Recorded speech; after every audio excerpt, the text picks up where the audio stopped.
Good evening, ladies and gentlemen, and welcome to another episode of Oxnard Live. I'm your host, Daniel Chavez Jr. As we all know, this school year is the first almost, and I'll say the word almost, regular school year when we have a lot of our youth and our young adults returning back to campus. So there are a lot of people walking around in those early mornings or those afternoons during the release, and there are tons of cars on the road as people are returning back to the workplace. But what is our role as motorists? What is our role as pedestrians? Tonight, we are going to be speaking with Sergeant Ricardo Vazquez, who is the sergeant with the Oxnard Police Department Traffic Unit. He's going to give us some helpful tips as to our role as a motorist, our role as a pedestrian, our role as a bicyclist, and even some spooky Halloween tips. So ladies and gentlemen, please join me in welcoming Sergeant Vazquez to the show. Sergeant Vazquez, welcome. Thank you very much, and thank you for inviting me. Awesome. So like I mentioned, people are returning back to the work sites. Kids are back in school. We have Halloween just around the corner. But first, let's talk about what is the traffic unit? What is its main function, its goal, and how does it operate in the city of Oxnard? Right. Well, just to let you know, share a little bit of information about the traffic unit. I'm one of the sergeants in the traffic unit, but we also have an additional traffic sergeant, Rocky Marquez. We're led by a Commander Alex Arnett, and we have 2 senior officers and 8 motor officers that are part of our team. Part of your question about what is our objective, what is our goal? Our goal is mainly to try to reduce collisions and create safer roadways for our community. We definitely want to reduce all types of DUI collisions, reduce any hazards. And when people think about traffic safety, they think about motorists, but Daniel, you're 100% correct. As a community, we also need to take in consideration of our pedestrians and bicyclists. So our main goal is trying to make safer roadways for our community. So let's talk about, we'll break it down into 3 sections. And we'll tackle the pedestrian component of it. As we know, in the city of Oxnard, there has been a few tragedies where vehicle versus pedestrians, whether it was a vehicle that didn't see the pedestrian or the pedestrian wasn't utilizing the designated crosswalk. As pedestrians, what are our responsibilities when utilizing the crosswalk? But before you answer that question, maybe touch on the differences between crosswalks, because we all see them, a white crosswalk, a yellow crosswalk. What does it even mean? Are there different rules for each one?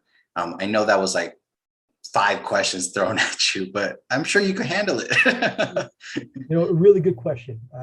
I think people need to understand the difference between a marked crosswalk, an unmarked crosswalk, and then even the different types of colors. So let's start off with a unmarked crosswalk. An unmarked crosswalk is when you don't have any designated lines, but where 2 streets or an alley intersect, pedestrians can use that intersection to cross the roadway. Okay. A yellow crosswalk, commonly used at 4-way stop signs or major intersections, that delineates a crosswalk for any pedestrian. The yellow crosswalks are specifically for schools. So they paint them yellow so they're highly visible and protect our students as they're walking to schools. And the white crosswalk is just a general crosswalk for any pedestrians, more used at like major intersections, 4-way stops, signaled intersections, so high visibility for pedestrians. But even at intersections that are not marked, those are also considered unmarked crosswalks. So pedestrians can use those intersections as well to cross the street. Now, is there a difference between those? Because I see 2 different types of crosswalks. We see just the standard lines, but then we also see other crosswalks that have like these rectangle that line the whole crosswalk. And I hope that makes sense of what I was talking about. They're just different styles of crosswalks for high visibility for motorists and pedestrians. That's the only difference. The yellow is very important because it's specifically for schools, and that's why they paint them yellow so that motorists know that they're approaching a school, and their children are going to be crossing and present. Now, I work in public transportation for the past 10 years, maybe 11 years now. We were always trained that a yellow crosswalk, you have to wait from the person to reach one end to the other before you're allowed to make the turn. Is that true? And if not, what is the appropriate distance when a pedestrian is walking through the crosswalk that a person can make a right turn or make a left turn onto that street? Really good question. And we get that asked a lot. In fact, a lot of motorists get confused and maybe get a little frustrated, honk, beat the horn, advising the drivers to move forward. So it's a really good question. So the law is if you're in a crosswalk, all vehicles must yield to a pedestrian that's utilizing the crosswalk and legally in the roadway. And if the pedestrian is crossing your path and is directly in front of you, you must remain stopped until the pedestrian clears your path and is no longer a hazard. And so once you feel that the pedestrian can move forward and your movement as a driver is not going to impede their forward movement or backward movement, then you can continue. And I think there's everybody has a different threshold. In my opinion, when I drive, I clearly give enough distance between myself and the crosswalk, stop and remain stopped until they're a lane or two away from me. So that way that I can respond to a child that decides to run back, or a parent that decides, or a pedestrian that stumbles and falls. It gives me the opportunity to react and remain stopped. Now, but what if I'm like a speed demon and my threshold is as soon as you clear that first lane, I'm just going to go ahead and go. But like you said, a kid runs back, or a kid is running down the sidewalk and said, oh, you know what? I see somebody in the crosswalk. I'm going to hurry up and jump into that crosswalk too. I'm sure the traffic unit deals with incidents in that case. So how is it really enforced to be able, like if an officer is going by and they see a car perform something that they believe is okay, how does that really work when it comes to pedestrian safety? Daniel, when I'm out there enforcing the law, if I see any movement of a vehicle that affects the walking path of a pedestrian, or is causing the pedestrian to hurry up or run or even stop, that's a violation. Got it. So you also made a very good point about being cautious that other people are jumping out in your lane, especially a multiple lane highway. So as a driver, if I see somebody to my right that stopped and I see a crosswalk in front of me, you should be preparing to slow down and anticipate that that vehicle is stopped for a particular reason. So those are signs and clues that for a motorist that you need to be prepared for a potential hazard or a pedestrian crossing the street. But to keep it simple, as long as the pedestrian can safely move on to the next lane and out of your lane of traffic, and you're able to move freely without causing any hazard for the pedestrian, you're fine. And that's not a violation. So it would be reasonable for motorists to look kind of both ways. Look in your right side mirror to see if someone's running up to jump into that crosswalk while also keeping an eye on that crosswalk. I'm curious in regards to crossing guards. We have some crossings and intersections throughout the city that have crossing guards, whether they're city employees or we have our community service officers out there. The differences. When should I go? Do those same rules still apply if there's a crossing guard? Or are there different rules that I have to follow? Daniel, I'm so passionate about school safety. About 2 weeks ago, I took the responsibility of the crossing guard duty. So I put my vest on and I was crossing kids at Saviors and Dolly because I'm really concerned about, pedestrians. I want them to be safe, right? I also want motorists to realize that we need to be aware of our surroundings. So really, another really good question. So crossing guards is different than a general crosswalk, right? Or even a crosswalk that's designated for a school. When you have a crosswalk, The law, I'm sorry, a crossing guard. The law specifically states that when a crossing guard is in the roadway in uniform with their stop sign up, the driver must remain stopped and not go over the crosswalk until the crossing guard and all pedestrians reach a position of safety, which is deemed to be the sidewalk. So if, for example, I'm on Saviors Road and I'm traveling northbound towards Channel Islands at Dolly, and there's a crosswalk there. If the crossing guard is on the southbound lanes, on the opposite lanes, the northbound driver has to remain stopped until the crossing guard and all pedestrians reach the sidewalk. So regardless of what side of the street the crossing guard is on, you must remain stopped until they reach the sidewalk. Now, you made a good point, and I want to dive into it a little bit more. You mentioned Saviors and Dolly. That, if I'm correct, that's down the street from Hathaway Elementary School. It has I believe it's 3 lanes or 2 lanes in both directions. Has a turn pocket. So it's a very wide road. If I am traveling southbound from Channel Islands towards Pleasant Valley, but the crossing guard is on the east side of Saviors Road, and they begin crossing, it's a little bit of a hump on Saviors Road in that area.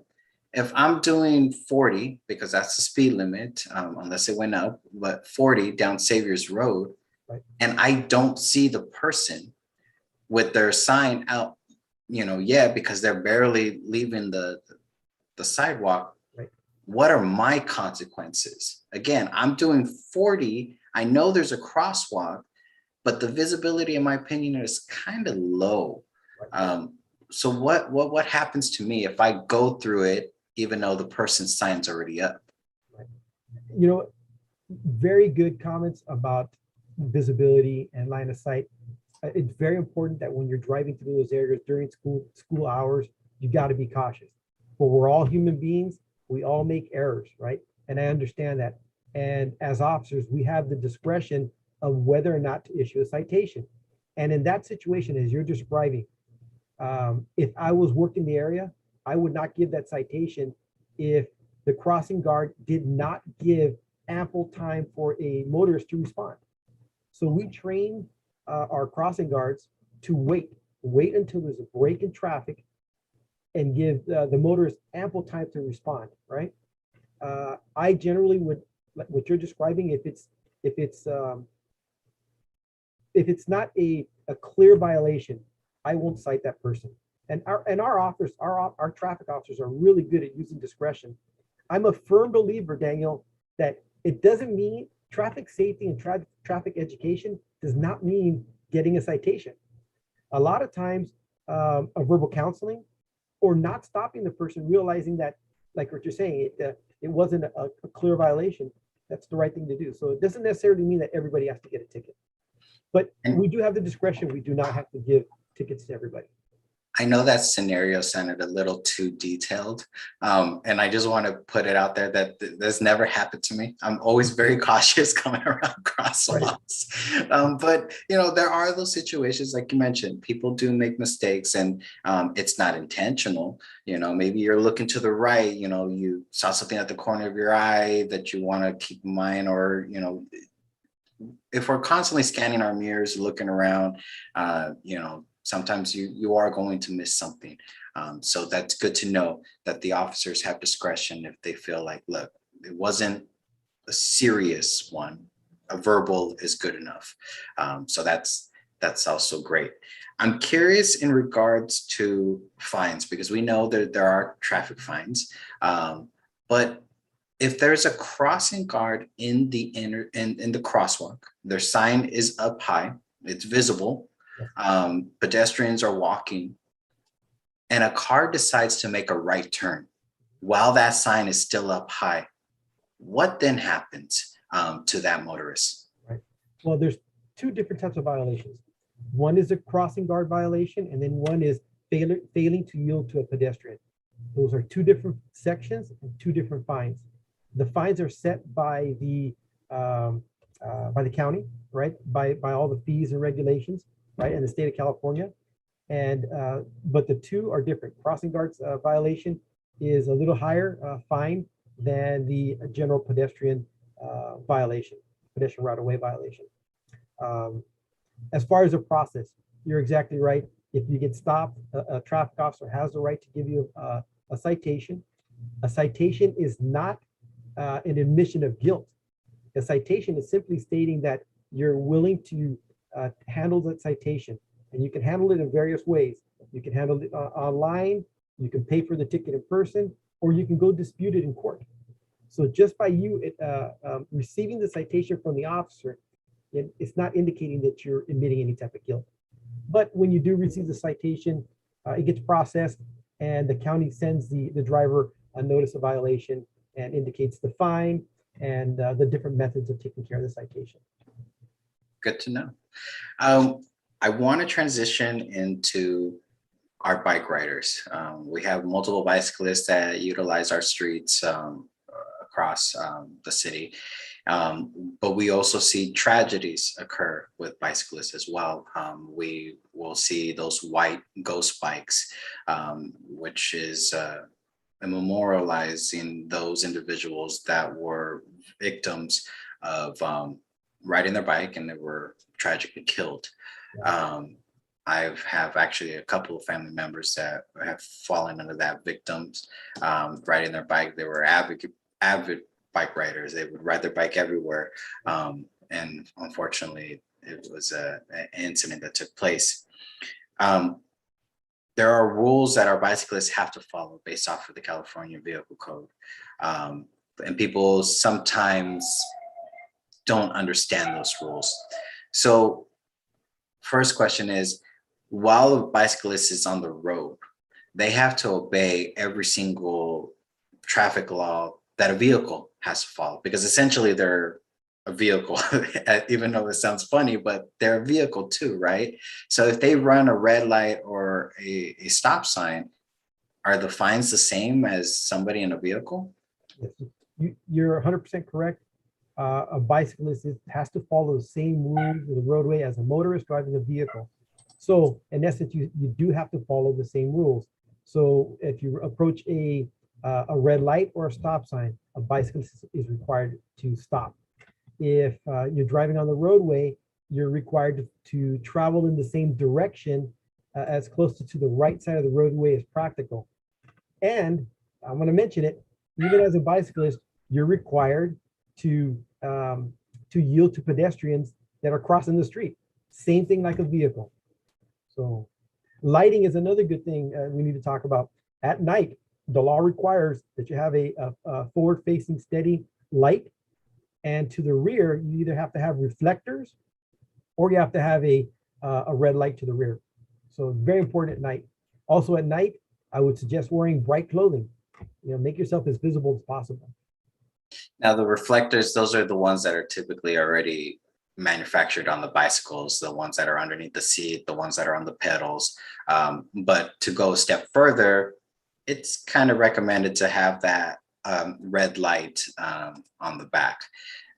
Now, I have a question in regards to those lighting. I don't know if you've experienced it, but I've experienced it, and I'm pretty sure other people have experienced it too. When people have those forward-facing lights on their bikes, that they do a strobe light one. And some of them are a little aggressive and bright. What is the rule when it comes to that? Is it better to just have it, I believe you kind of already said it, steady, or is it better to have it flashing? And if you have it flashing, usually there's multiple settings. So which one should you use if you desire to have it flashing? Daniel, I got to admit, I'm confident with a lot of traffic information, but there is a distance that the light is required to reflect. I don't remember I like to think that I'm very knowledgeable in traffic. I just don't remember the exact distance, but it does have to be a steady forward-facing light. Okay. And it has to be mounted to the motorcycle. You can't just have like your cell phone or something holding it. It's got to be clearly visible, mounted on the motorcycle. I'm sorry, on the bicycle, forward-facing. Now, bicyclists, we see them sometimes. They're riding on the sidewalk. Who's allowed to be on the sidewalk? Who isn't allowed to be on the sidewalk? Um, my whole take on it is that I could see little kids, 5-year-olds younger, on the sidewalk. I see that as being okay. They're not going fast. But sometimes we see adults, we see teenagers. And that, to me, my personal opinion, not any law or anything, is a safety concern because you may have pedestrians, older people, people with disabilities walking on the sidewalk that may ultimately get pushed into oncoming traffic because they're trying to get out of the way. So what does Oxnard City Code or the state of California, I don't know which law or if there's a law. It's unfortunately, we do have some collisions with bicyclists riding off the sidewalk and into the roadway, into the crosswalk, right?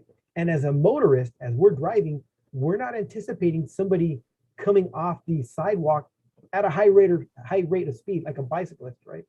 We anticipate pedestrians, but we don't anticipate the speed of a bicyclist. So for that, the law states for bicyclists, you have to ride on the right side of the roadway. However, the Oxnard City Ordinance allows children 12 and under to ride on the sidewalk. And I think that's a really good ordinance because children are maybe not aware of the rules and regulations and the laws of a bicycle as like an adult or a licensed driver. So I think it's really beneficial for our youth to ride 12 and under to ride on the sidewalk. But as parents, we got to remind our children 12 and under again that, as they're riding on the sidewalk, be mindful of the pedestrians, be mindful of vehicles coming out of the driveway. When they teach our children that when they reach the intersection and crosswalk, stop and think of yourself at that point as a pedestrian. Have the children look around and look for motorists and wait for the walk symbol to walk or to ride their bicycle across the street. But to answer your question, 12 and under in Oxnard, we're allowed to ride on the sidewalk. Now, I'm curious about that, the crosswalk component of it. Mm-hmm. Now, it might be just because of the profession that I'm in and they just tell us some rules and that's how it's supposed to be. But bicyclists, when utilizing the crosswalk, it is recommended or required of them to actually walk their bike across the crosswalk, not actually ride it, unless they are utilizing the roadway. Am I right, or is this another law that I end up making up in my mind? No, you're correct. The crosswalk is designed for pedestrians. So if I am riding my bicycle as an adult, if I'm riding my bicycle, I should not be riding my bicycle on the crosswalk because that is meant for pedestrians. So theoretically, if I'm riding my bike in front of the police department, for example, down C Street, and I'm going to cross 3rd Street, but there's crosswalks there, I should be to the left of the crosswalk as I'm riding my bicycle, not within the crosswalk. Good really to know. Thank you. Now, there are some areas throughout Oxnard that do not have bike lanes, and then there are those that do. For a bicyclist that is traveling, they're going in the same direction as traffic, and whatever direction that they're going on the road, but there's no bike lane. Right. Are they supposed to be as far right towards the curb as possible, or should they be in the middle? How does that work? Right. Recently I started biking again. When I was younger, I was an avid bike rider. I used to mountain bike throughout the county and even out of the area. Well, I picked it up again because it's great exercise. It's a great way to be outdoors, right? So I started picking up bike riding again, and I'm picking up on a lot of the rules. And at times I noticed that people ride really close to me, and even I get nervous. So to answer your question, you're required to stay along the right side of the roadway. Now, as a bicyclist, if I'm riding down a particular street and there's no vehicles that are parked along the right side of the roadway, I am usually right next to the shoulder or the curb. I'm as close as I can. If I have to transition back into the roadway because of a parked vehicle, I'm adjacent to the parked vehicle, to the left of the parked vehicle, but as far to the right of the road as I can. And as a bicyclist, you have to be careful for several factors, right? Vehicles coming up from behind you, right? Because you're a slower traveling vehicle, but you also have to be mindful of people coming out of driveways, cross traffic, and then another thing that we don't think about a lot as bicyclists is people opening their doors. So as a bicyclist, as you're passing cars that are parked along your right side of the roadway, we just have to be mindful of all these things. But as soon as I can and it opens up, I go back to the right side of the roadway. And for vehicles, Daniel, what's the law of a motorist that has to pass a bicyclist if you have to? Remember the law? Well, I know what they teach us. Right. I don't know what the law for us. You're supposed to give them was it 2.5 3? Oh, okay. 3 feet clearance. And if you can't manage that 3 foot clearance, you're required to remain behind the bicyclist until it's safe to pass. So I think as motorists, we really got to be careful. Once again, like we talked about pedestrians, we don't know how a bicyclist is going to react. Are they going to try to make a left turn? Are they going to fall off their bike? So we have to give them the distance or safely pass with 3 feet distance. I want to transition into one more thing before we move into Halloween and everything that deals with this month, because there's also something that the Oxnard Police Department is going to be participating in also. But some quick tips for our parents, for our children, when they are riding their bikes to school, when they are walking to school, or when they're driving to drop off their children at school. What are I know it's hard to narrow it down, but what are 5 quick tips that we can relate to our parents, relate to our students when they're on their way to school? Planning is the key. I know that I recently did some traffic control and some traffic management at Harrington School. And we're going to be moving around to different schools, helping out the administrators with traffic flow. But I think planning is the key here. Both the administrators and parents working together to come up with a safe traffic control plan. That's one thing. And then as a parent, if I'm driving the car, I need to plan to have my child prepared, ready to get out of the vehicle when it's safe to do so, and have them get out on the right side of the roadway, not on the left towards traffic. So planning is a one. I think number 2 is timing. Give yourself enough time that you're not rushing, and that way you're not speeding to go to school and drop off your child, because we all know that we don't want our child to be late to school, right? So exactly. That's another one. For pedestrians, use the crosswalks. Look both ways. Make sure that it's safe for you to enter the crosswalk and cross the street. Do not cross mid-block. It's very dangerous to cross mid-block. For pedestrians as well, do not cross in between parked vehicles.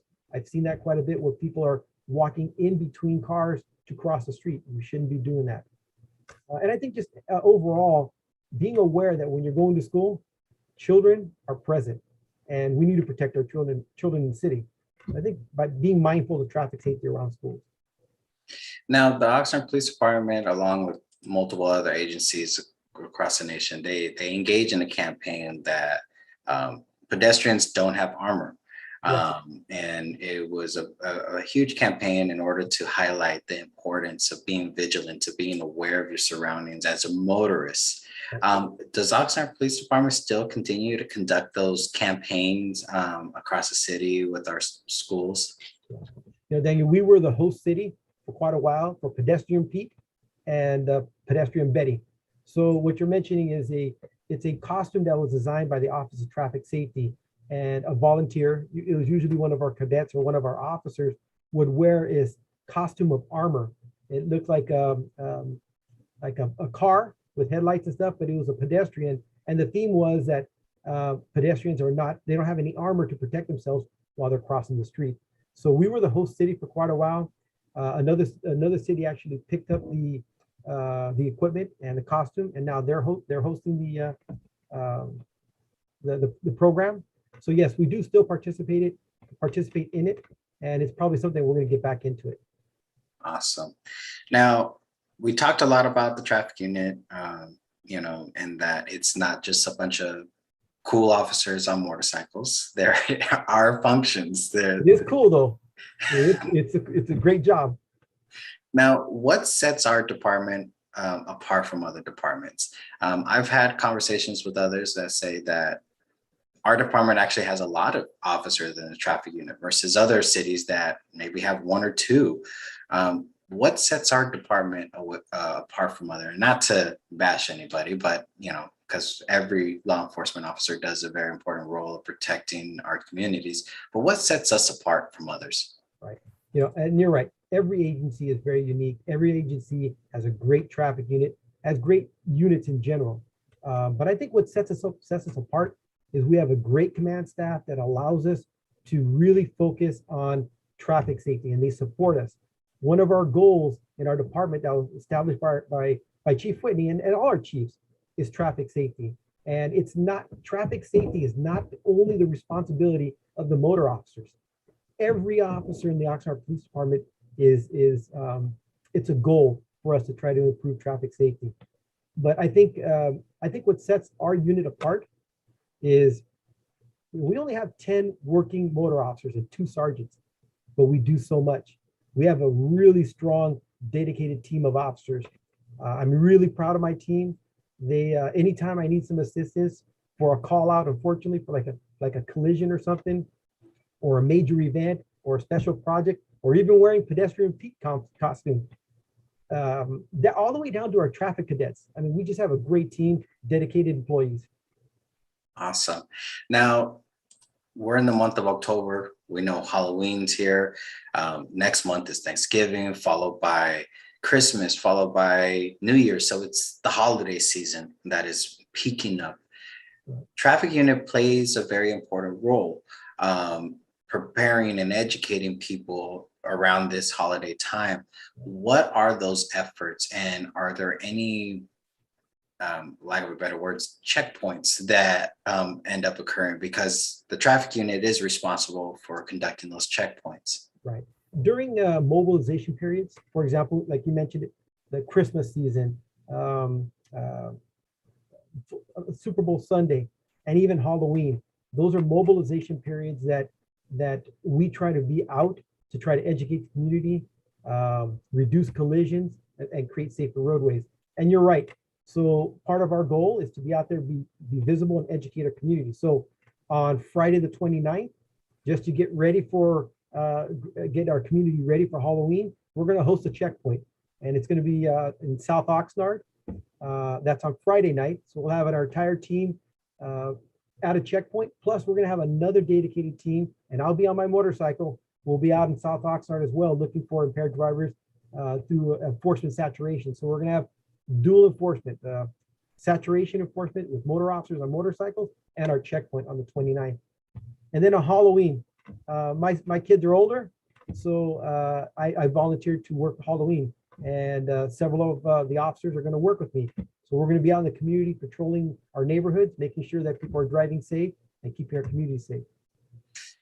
Now, one last question before we transition to Halloween, because although your kids are older, mine are still young. So Halloween is still very big for them.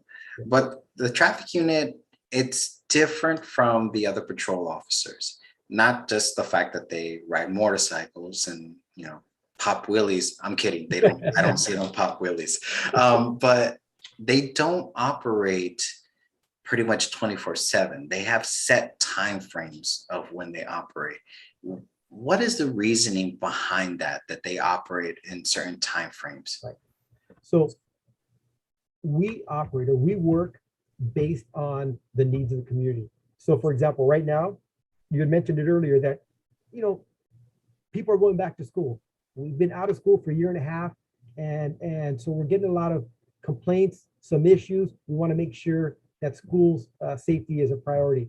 So we transition our hours to make sure that we have maximum amount of officers working during those peak times. We also work when there's high collisions, or we work the hours and the locations where there's high collisions. That's why sometimes you see us working during the nighttime hours. And unfortunately, during the nighttime hours, we have impaired drivers. We have DUI related collisions. So we adjust our hours based on the needs of the community and also the needs to try to reduce collisions and improve traffic safety. Good to know. So let's get into the fun topic, Halloween, that is just around the corner. This is a time for all those little goblins and ghouls and princesses to run around, knock on doors and just enjoy seeing all the costumes. But there are also responsibilities on our pedestrians as well as our motorists. So what are some safety tips for our parents when they're taking their little goblin and ghouls out on Halloween night? Another great community event, but we all need to be safe. I think the main thing for our goblins, our ghosts, you got to be visible. So I know people like wearing dark clothing or dark outfits or costumes, but somehow make yourself visible. Reflect armbands or reflectors, flashlights are great. I know kids get excited, and sometimes they want to walk across the street because somebody set up a really nice display. We got to be, as adults or parents, we got to monitor our children, make sure that they use the crosswalks or cross at an intersection, and don't jolt out in the street, in the middle of the street, in between cars. So be highly visible, try to remain on the sidewalks. Now for motorists, we know children are going to be out, just like in school safety. Well, now we know kids are going to be out throughout the entire city. So as motorists, I think the key, slow down, be patient. We know people are going to be out there, so we just have to slow down. I think if we all work together, make sure that we're highly visible and we slow down, I think we can have a great and safe Halloween. Sounds good to me. I know I'm be safe with my little flashlights for my kids. Sergeant Vazquez, I appreciate you joining me this evening. All of the great information for our pedestrians, for our bicyclists, for our motorists, even for Halloween safety tips. Any final words you want to as we wrap up tonight's show? Well, first of all, Dan, I want to appreciate inviting me to do this live session with you. I think it's really important that we share information about traffic safety, but I don't want this to be the end. I want to be invited back. Next time I want to talk about DUIs and the hazards of impaired driving. I think it's a really important topic, and maybe we could combine that with a little bit more on bicycle safety. So I think those are two really good topics, and maybe I can bring on some of my experts in DUI enforcement, and they can also participate in the discussion. Absolutely. I would love to have you guys come back and talk about that, because yes, DUI is a huge thing, and it definitely is something to bring awareness to. But again, I appreciate you joining me this evening. Ladies and gentlemen, this is Oxnard Live. I'm your host, Daniel Chavez Jr. This is Sergeant Ricardo Vazquez of the Oxnard Police Department's traffic unit. You just heard tons of great advice, great information, safety tips on pedestrians, bicyclists, motorists, and even Halloween, as it's just around the corner. If you have any questions, please be sure to visit the Oxnard Police Department's website at oxnardpd.org and look for their traffic unit tab. There you can find ways to contact Sergeant Vazquez or the other sergeant and other officers in that unit, as well as learn some additional information about the unit. All of it's great information, and it's important. Remember, slow down around school sites. The speed limit is 25, so slow it down. We all know that we have to get our kids to school on time, and I know right now, since it's cold, it's a little harder to get out of bed, but keep the safety of everybody and our youth in mind, and be mindful of everybody. And remember, stay visible and safe this Halloween. Sergeant Vazquez, again, I appreciate you joining me this evening. Ladies and gentlemen, this is Oxnard Live, all live and 100%